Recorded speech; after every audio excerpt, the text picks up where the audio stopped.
Nous venons donc de voir le sélecteur d'éléments en CSS qui nous permet d'appliquer des styles à, par exemple, tous les éléments P, tous les éléments H1 d'une page.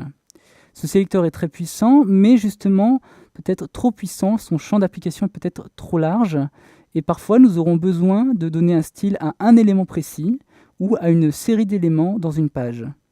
C'est là qu'entrent en jeu les classes et les identifiants. Pour utiliser une classe ou un identifiant, il va nous falloir deux modifications, une dans le code HTML et une autre dans notre code CSS, bien sûr, pour utiliser le sélecteur de classe ou d'identifiant. Commençons par le HTML. Il y a deux attributs que nous allons utiliser en HTML qui sont donc l'attribut classe et l'attribut ID. Nous allons commencer par utiliser l'attribut ID. Nous avons ici un paragraphe qui a peut-être un statut spécial dans notre page. Nous allons lui attribuer un identifiant que je vais nommer ici origine. Donc j'utilise l'attribut ID en HTML et pour valeur, je choisis origine qui décrit le contenu de ce paragraphe. C'est un paragraphe qui indique que nous avons utilisé du texte depuis le site lipsum.com.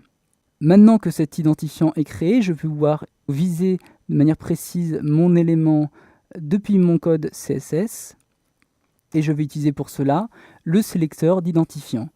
Le sélecteur d'identifiant commence par un symbole dièse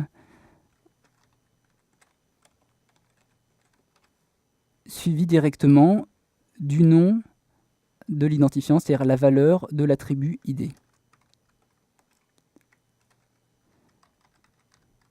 Par exemple, je choisis ici d'aligner le texte de ce paragraphe à droite.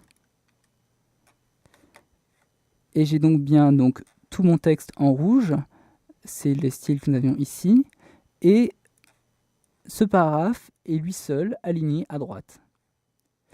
Nous allons maintenant utiliser le sélecteur de classe, et donc pour cela, il nous faut utiliser l'attribut classe dans le code HTML. Disons par exemple que nous voulons attribuer un style spécifique aux deux paragraphes qui se trouvent ici, mais pas à l'ensemble des autres paragraphes de la page. Nous allons utiliser donc l'attribut classe.